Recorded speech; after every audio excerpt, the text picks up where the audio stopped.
did have some sound clips to go with this, but we're not going to use those. Anyway, this, do I need the microphone? Yeah, but don't hold it so close to your mouth. Hold it. All right, how's that better? Yeah, then it won't All right, spike. maybe if I just get closer too, I can. Yeah. Anyway, this was a song, Put Me Down in Kodak Town, written for the second Rochester Industrial Exposition in 1910. 1910 was kind of a pivotal year, and they figured that almost 98% of the population in this country and most of Europe knew about airplanes, but less than 1% of the people had actually seen one.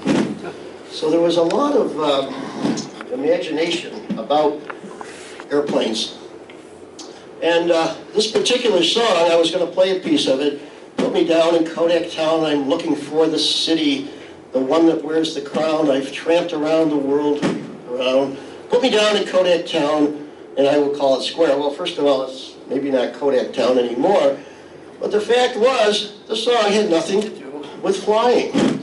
But because everybody wanted to see what an airplane looked like, artists went along and drew airplanes. But again, in 1910, people were fascinated with Halley's Comet. How come this isn't working? Hello? I don't know. Oh, we go. There were postcards all around the world. And you can notice, too, in almost all of these postcards, it's a guy and a girl. The imagination of getting your girl up in an airplane must have been tremendous back then. There we go. Here's an ad from the Democrat and Chronicle. Herpes, newborn herpes. It has nothing to do with herpes. It's a dandruff shampoo. But it shows the woman in an airplane. Nothing to do with flying, but we got to get planes in there. Here's a couple editorial cartoons from 1910. This one, Rochester, has some kind of conflict with Newark, but it's just, these planes were all over. Here, the fire department at Albion had one of their floats, which was what they thought an airplane would be doing. And the cool thing with that was that even the little buckets, I guess they were going to throw water down in the fire. Kids, of course, always have something to do with what's the newest thing. And here, this was a cute little flyer. Take flying lessons. Now to fly $50 when I'm a plane. Well, anyway, and then songs. Songs were everywhere about flying, but it was also about getting that girl. Look at this. Take me up in your my scarlet love, the aviation girl. How I caught my girl. Yeah. The most famous was Come Josephine in My Flying Machine. My favorite, though, was Send It Up a Little Higher, Joe. This was sung by a woman, and actually I think the airplane was a euphemism for something else. Oh. I do have that piece. It's, and this is 1910, and everybody knew what it was about. And again, in 1910, you could impress your friends. You could go to a photo studio, stand up against a brick wall there, and with and show your friends that you and your girl are up in an airplane. And even before Photoshop, if you had some extra money, you could get the photographer to show that you were actually flying over a battleship. Well, let's talk just a quick bit about getting up into the sky. Leonardo da Vinci was probably one of the first recorded persons to experiment with flying. Did anybody go to the Museum and Science Center last year and see their exhibit? Jerry, that doesn't surprise me. It doesn't surprise me at all. But they've recreated his models, and I don't think they would have flown.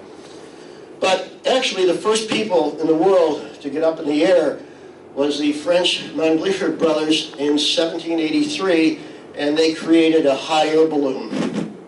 Not the safest thing in the world, but they got off the ground. And believe it or not, between George Calleray, between 1773 and 1857, really developed what an airplane was going to look like. He did design gliders that worked, and he identified the principles of weight and lift, drag, thrust, and actually published a book on aerial navigation way back it was in 1809. But here in Rochester, let's do a little bit about Rochester. The first people to get off the ground in Rochester was in 1836 at High Falls. And you remember Sam Patch, this is the same place. And they had thousands of people come and watch. It was successful, although possibly it was the first accident because some of the people were on the roof of a porch that collapsed and they got hurt. But this was at High Falls, the first time that somebody actually got off the ground here in Rochester. But balloons were really the hot topic back in the later part of the 1800s and early 1900s, especially at Ontario Beach Park. And I love this thing. We're going to have a display of fireworks off the hot air balloon or a gas balloon, and I'm not sure which it was. Oh, wow. But if you look at this balloon next to the electric wires, it just didn't look like a very safe thing to do. This is down at Ontario Beach Park. Now, between 1850 and 1900, the principle of flying was known.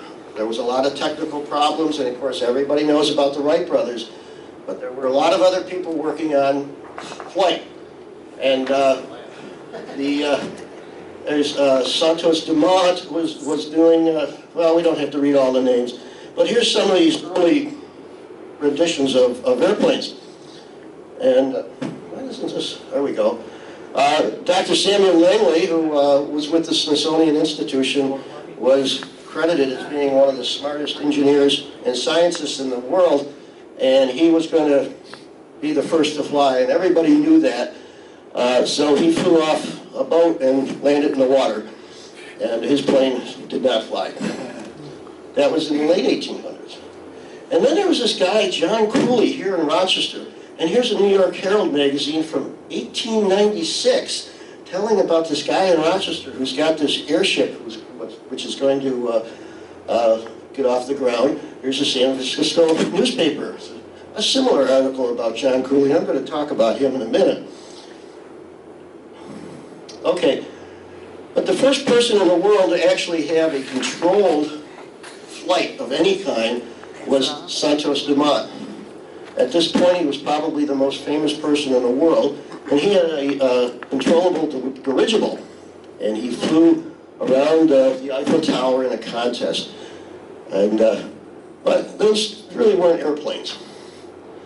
Now then there was a guy, Scott Baldwin, who was also a dirigible developer, and a balloonist also. He was actually the first guy to use a parachute, he claims.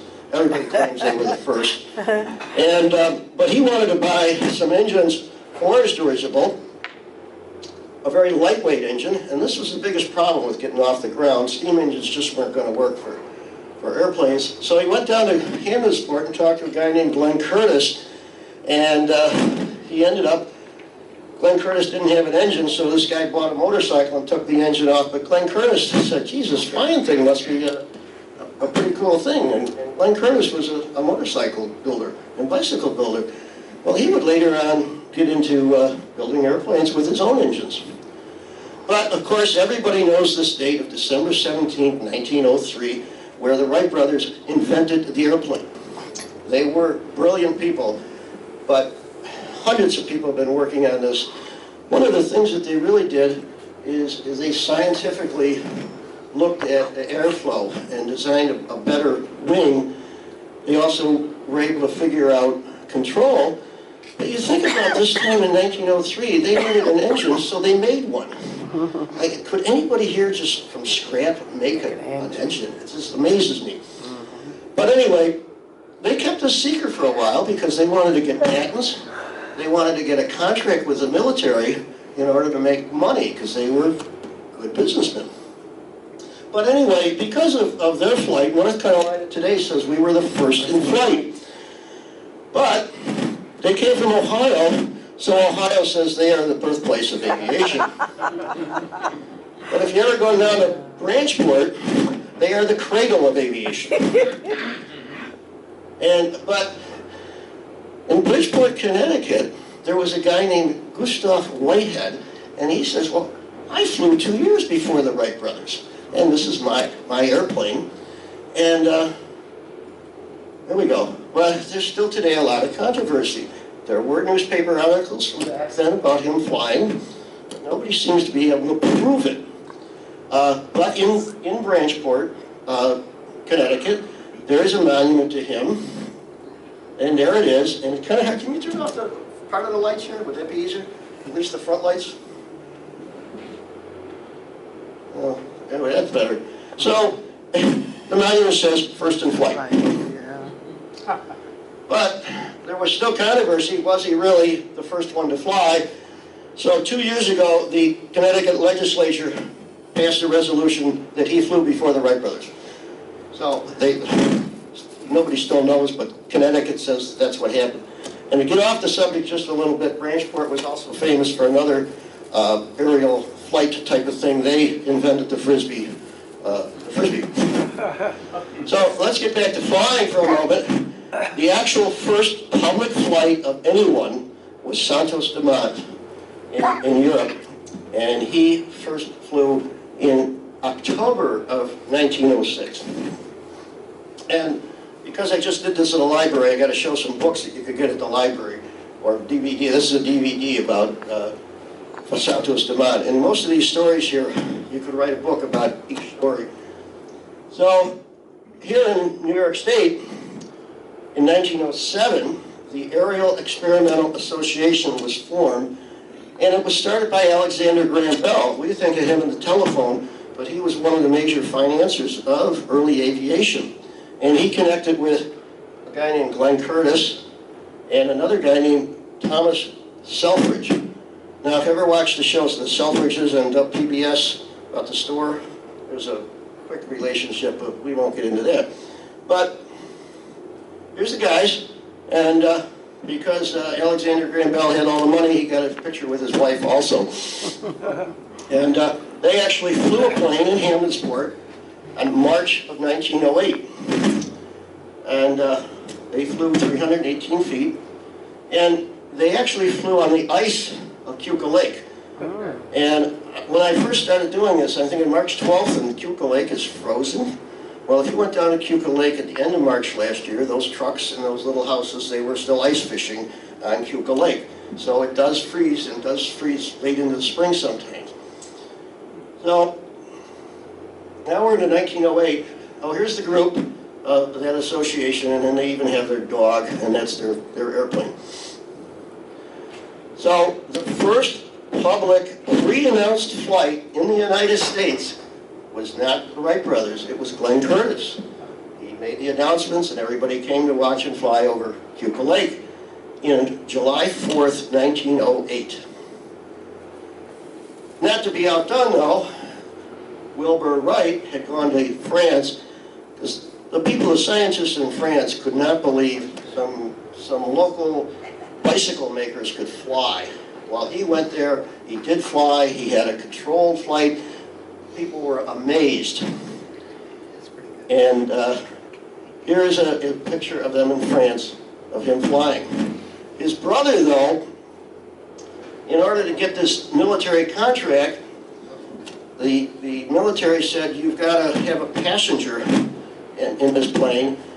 So they went up with Lieutenant Selfridge, which was Glenn Curtis's friend, and crashed. It was the first airplane crash, and Lieutenant Selfridge is known as the first person to die in an airplane crash. And he was a West Point graduate, and there's his monument at the West Point Cemetery, but he's not buried there. He's buried at Arlington, so he's got one of the tallest monuments, I guess, pointing to the sky that he tried to get to.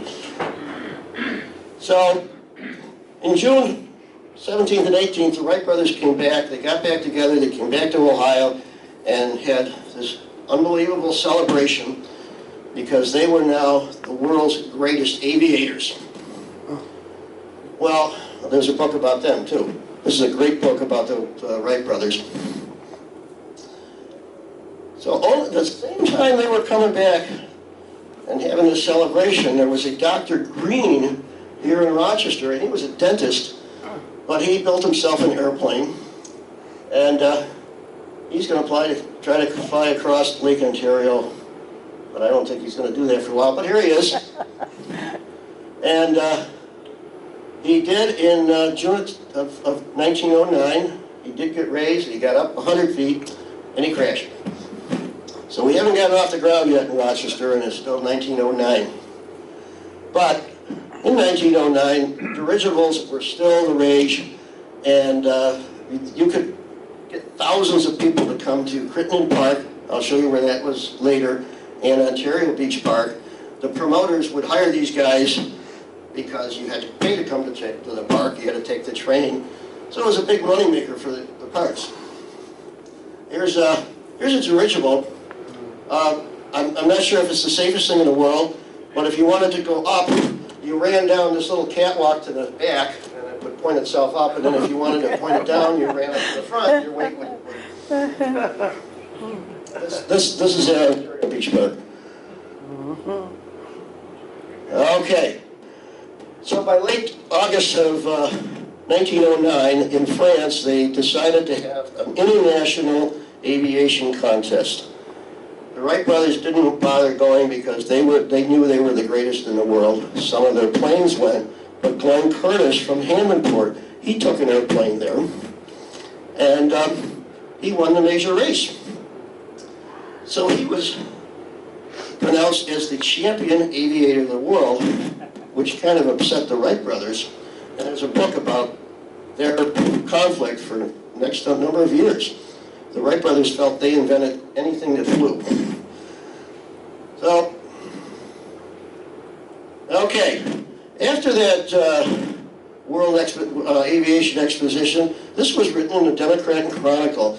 Aviation Week closed without a single fatal accident.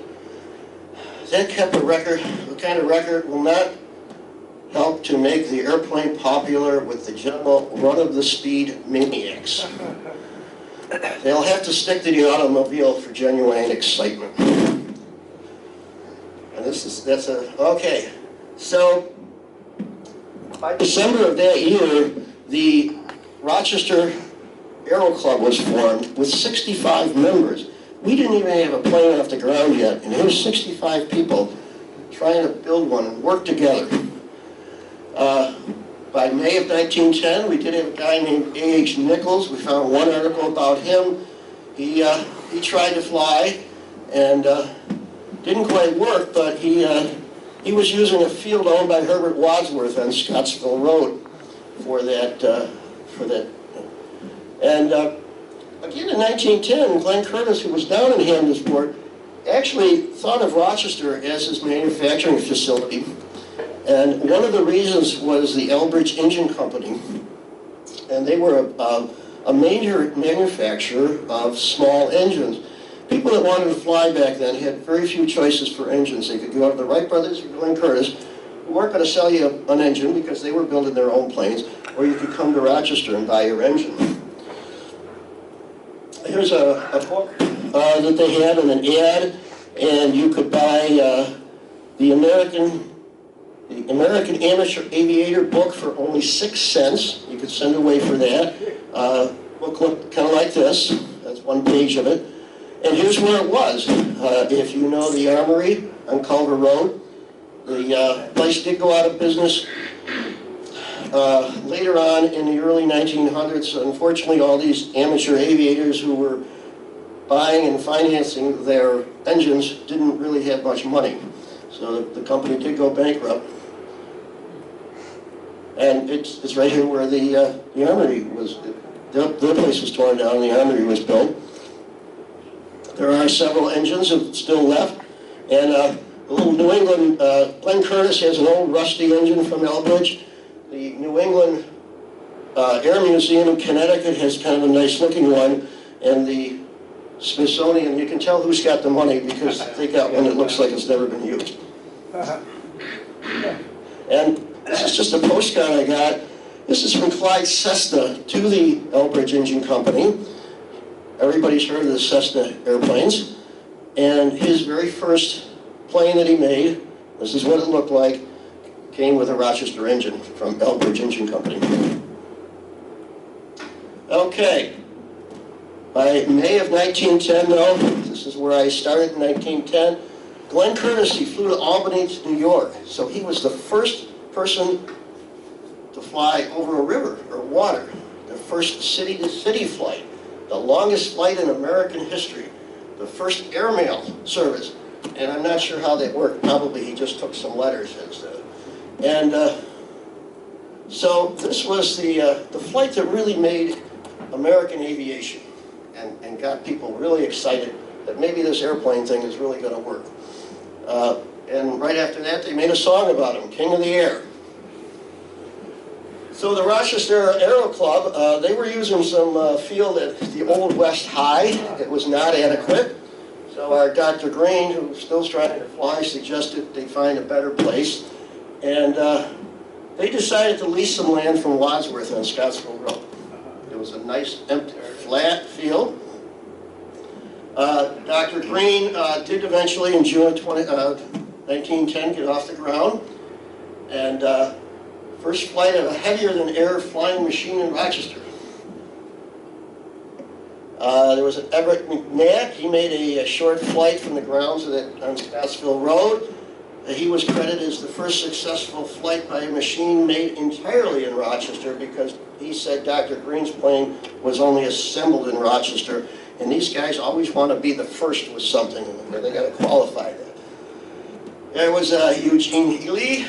He had a successful flight of nearly a quarter mile with 2,000 spectators at Crittenden Park. I'll show you where Crittenden Park was in a bit. But he ended up being the father of naval aviation. He flew off. He was the first person to fly off an airplane, off a boat in 1910. And they just took a boat, made a platform. I can't imagine doing it today, but back then, people were just beginning to fly, and this guy is flying off a boat. But he wasn't too successful, because by 1911, he had died in an airplane crash. He's got a great book, too, about the first naval aviator. In 1910, there was a Mechanics Aeronautic Association. This was a different type of guys. These were more scientists and writers. 1910 was also the year that Blanche Stewart Scott, the first woman to fly. She was born in Greece, now part of the city of Rochester.